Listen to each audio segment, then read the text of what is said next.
Inovasi adalah bagian dari bertumbuhnya kreativitas. Di antara kita pastinya memiliki potensi kualitas. Tinggal bagaimana kita mewujudkannya dalam bentuk karya. Bisa cerdas hadir sebagai media kreativitas insan inovatif. Darinya muncul ide gagasan memantik. Memantik pikiran cerdas untuk pendidikan kini dan masa yang tak terbatas.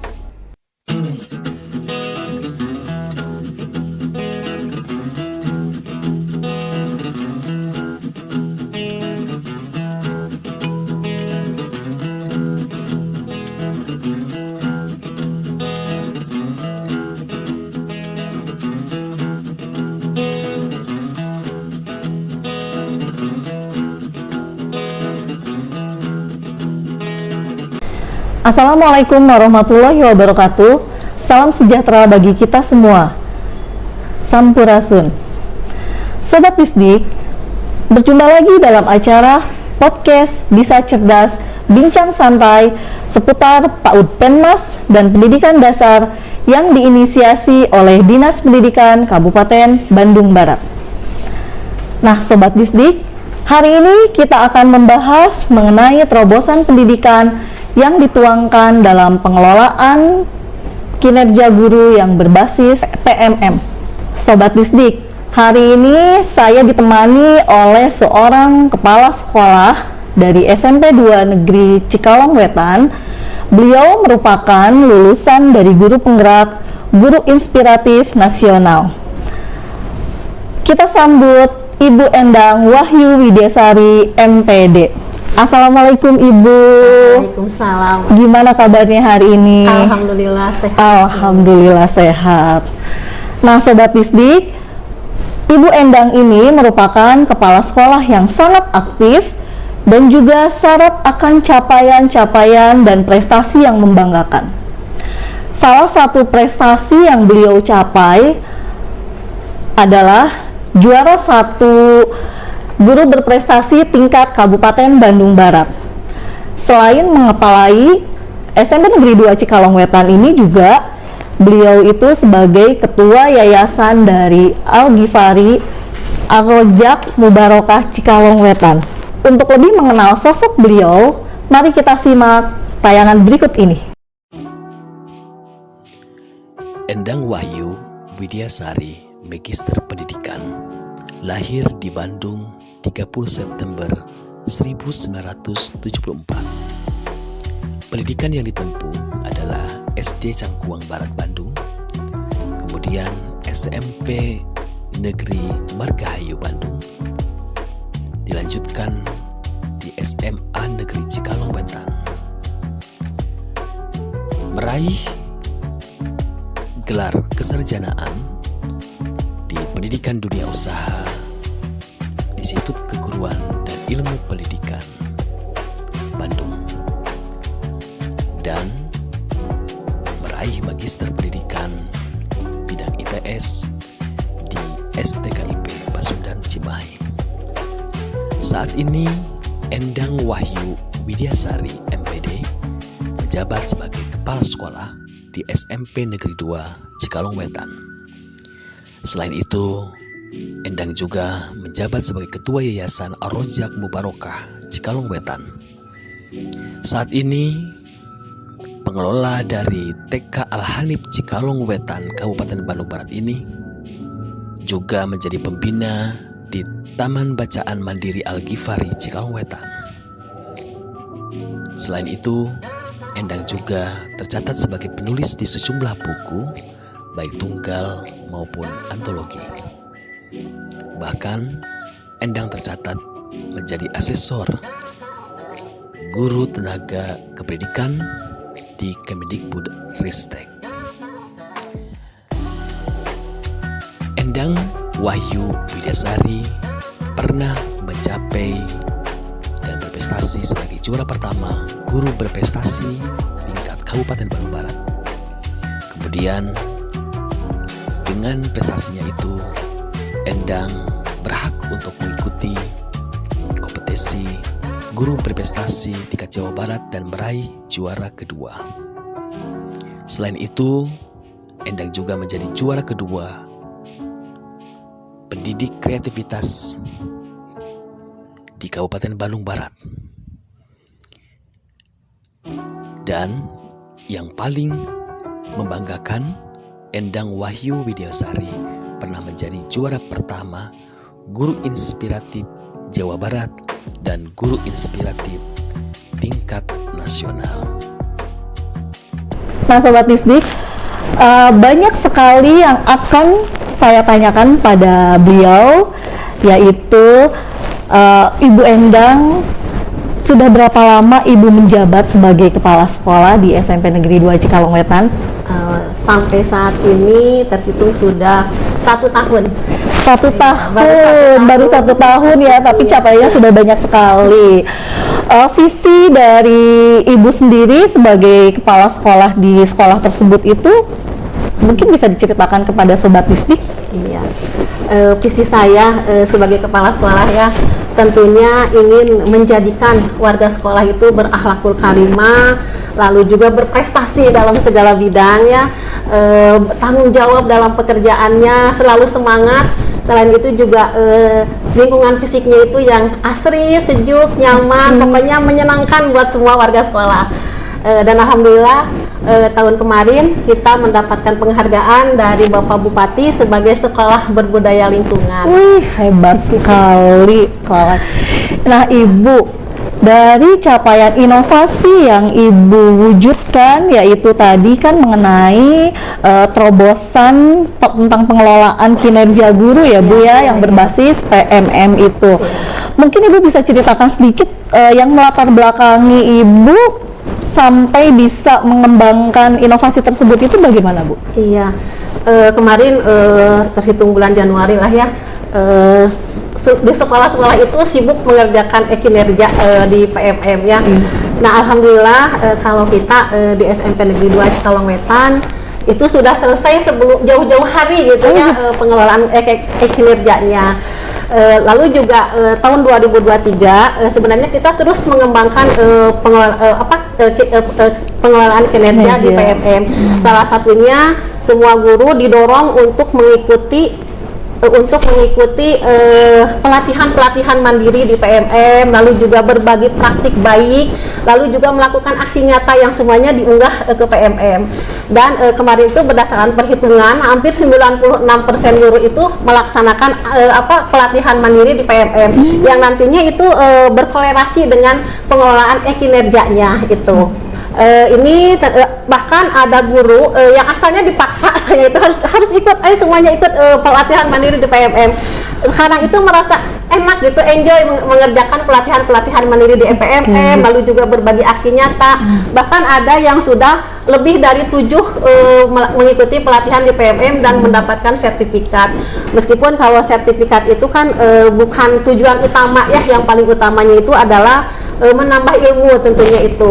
Adapun yang melatar belakangi saya mengapa mendorong guru-guru untuk aktif dalam kegiatan di PMM, yang pastinya merepotkan ya untuk guru-guru, tapi sekarang sudah mulai keasikan mereka itu. Yang pertama tentunya saya terinspirasi oleh karya-karya guru dari seluruh Indonesia kan, ketika buka-buka PMM itu luar biasa karya-karyanya itu. Dan saya juga mempunyai keinginan guru-guru di SMP Negeri 2 Cikalongwetan itu hebat-hebat seperti yang ada di PMM seperti itu ya. Lalu mereka melakukan aksi nyata, aktif di sekolahnya, lalu juga untuk meningkatkan wawasan guru-guru. Kalau ikut pelatihan di PMM kan ya maaf ya, ini kan murah meriah juga ya, tidak bisa keluar banyak uang, tapi setiap hari mereka disesuaikan juga dengan waktunya itu. Lalu juga perbaikan kualitas mengajar, itu yang paling utama. Saya ingin guru-guru itu melakukan perbaikan kualitas mengajar yang nantinya juga akan berdampak terhadap siswa itu ya. Lalu juga di sekolah saya itu di SMP Negeri 2 Cikalongwetan, alhamdulillah untuk tahun 2023 ada beberapa guru yang lolos guru penggerak. Nah, kita akomodir juga mereka untuk mendorong guru-guru yang lain aktif juga seperti mereka menjadi guru penggerak seperti itu. Dan setiap guru penggerak harus menularkan ilmunya kepada guru-guru yang lainnya. Itu yang melatar belakangi saya kenapa kita dorong terus guru-guru untuk mengikuti pengelolaan kinerja di PMM. Luar biasa Ibu ya. Dengan adanya inovasi ini Bu yang berbasis PMM ternyata memang sangat bermanfaat ya Bu ya bagi guru-guru tersebut. Ternyata tidak sesulit yang dibayangkan Ibu ya. Mungkin ini karena untuk program baru gitu ya Bu ya. Jadi masih sebagian dari guru-guru itu beranggapan bahwa adanya PMM ini agak ribet atau agak sulit Ibu ya. Tapi dengan adanya inovasi yang Ibu kembangkan sekarang itu ternyata itu malah memudahkan dan membuat para guru-guru itu menjadi semangat ya Bu ya untuk melakukan dari mulai penilaian ataupun mengajar itu ya Bu ya. Nah, dari manfaat yang telah didapat oleh para guru-guru tersebut, tujuan yang bisa didapatkan dari inovasi itu untuk insan-insan pendidikan yang lainnya itu seperti apa sih Bu? Selain tadi yang Ibu jelaskan ya. Iya. Tentunya itu mempermudah guru untuk menentukan nanti kedepannya sasaran kinerjanya harus bagaimana. Itu kan juga disesuaikan dengan kebutuhan guru. Seperti misalnya guru mengikuti kegiatan PMM itu disesuaikan dengan rapot mutu sekolah, lalu juga di mana sih yang kurangnya nanti diperbaiki. Lalu juga manfaat yang lain mungkinnya tujuannya kemampuan guru untuk bidang IT. Nah, ini juga terasah dengan mengikuti kegiatan PMM yang tadinya di sekolah juga kan guru-guru tidak bisa mengoperasionalkan bagaimana itu mengoperasikan Canva seperti itu ya dalam kegiatan pembelajaran, lalu juga kuisis yang seperti itu. Nah, sekarang dengan adanya didorong dengan berbagai praktik baik yang ada di PMM, kita juga dipraktekkan di lapangan. Nah, alhamdulillah kemampuan IT guru juga bisa meningkat gitu ya. Jadi saling menginspirasi itu juga. Lalu juga semangat guru dalam mengajar juga dalam menambah ilmu juga meningkat. Alhamdulillah itu bisa dirasakan di sekolah kami dan insya Allah ini juga bisa dirasakan di sekolah-sekolah lain.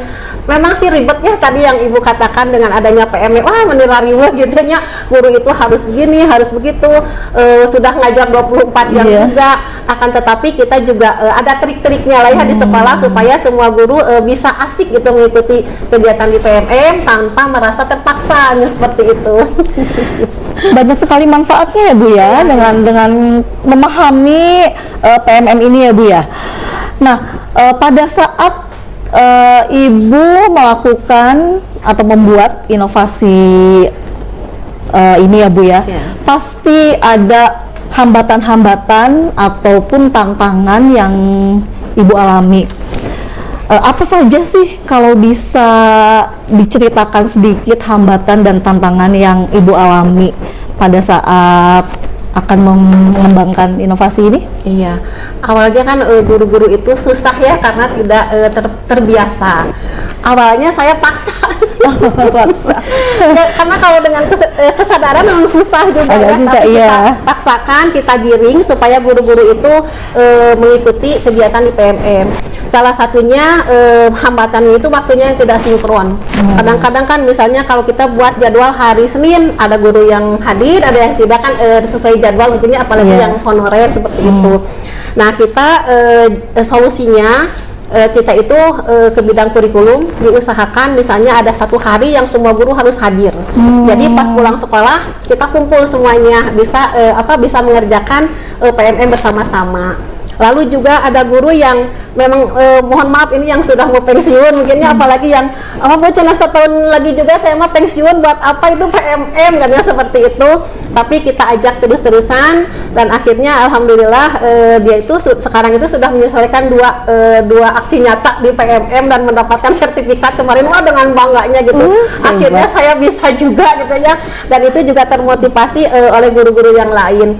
Lalu untuk solusinya kan tadi seperti waktu yang tidak sinkron seperti itu, salah satunya kita membentuk komunitas belajar di sekolah.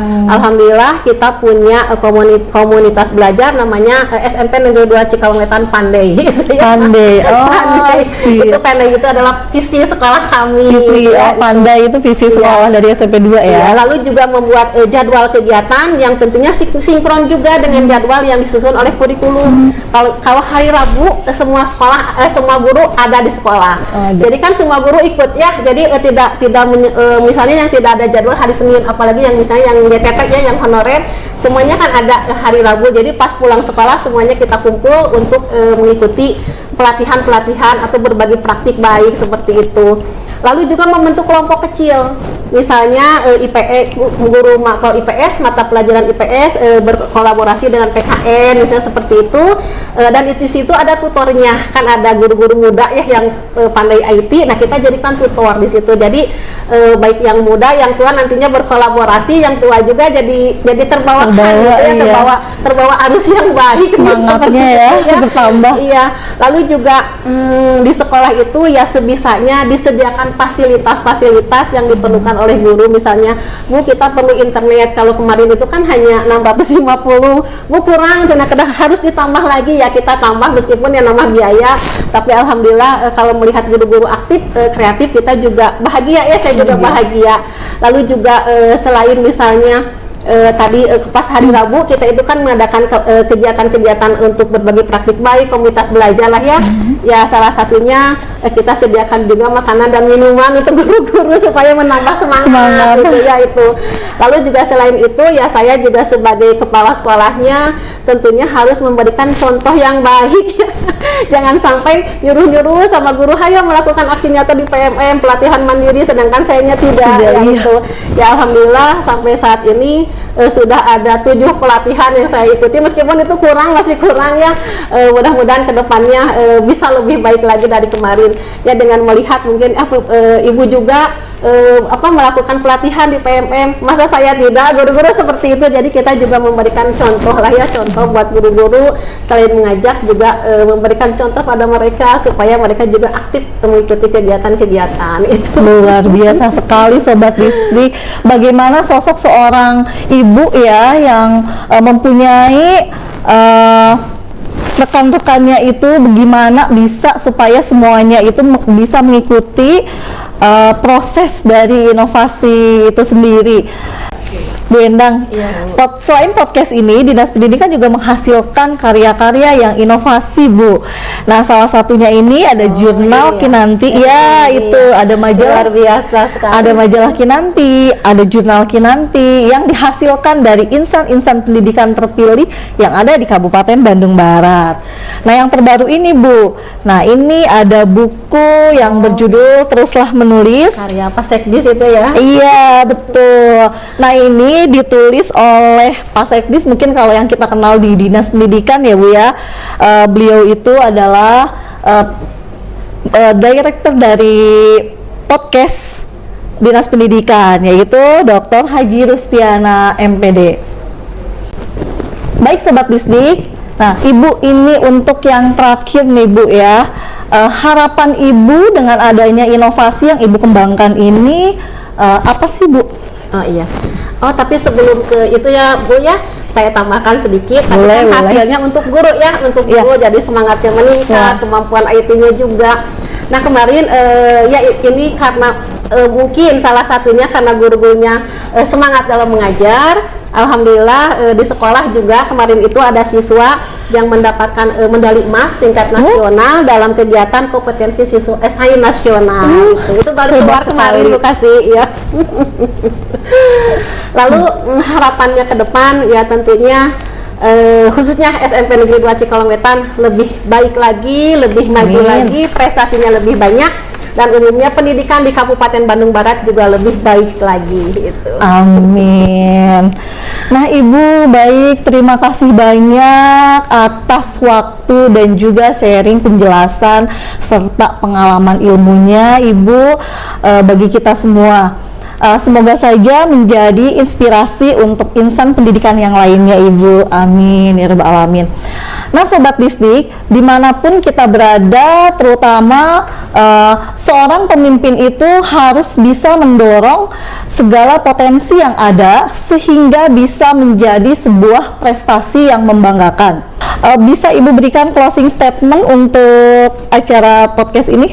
Tetap semangat, terus berlanjut, insya Allah berkah. Amin. Terima kasih banyak Ibu Endang atas kehadirannya. Semoga sukses selalu. Amin. Baik Sobat Disdik, sampai di sini perjumpaan kita hari ini. Jangan pernah berhenti untuk belajar. Sampai jumpa pada podcast selanjutnya dengan bintang tamu insan pendidikan yang lebih inovatif yang ada di Kabupaten Bandung Barat. Wassalamualaikum warahmatullahi wabarakatuh. Salam cerdas. Perjalanan hidup kita tentu berliku, terkadang mulus, terkadang berliku. Hanya orang-orang yang berpikir maju yang akan merasakan indahnya hidup. Darinya kita akan mengenal indahnya berbagi kepada sesama. Darinya terasa indahnya menjadi pribadi bermanfaat. Karena sebaik-baiknya manusia adalah yang paling bermanfaat bagi sebanyak-banyaknya masyarakat. Bisa cerdas, bertekad untuk mewujudkan kreativitas menjadi nyata adanya. Darinya kita akan mengenal sosok tokoh yang bermanfaat bagi sebanyak-banyaknya umat.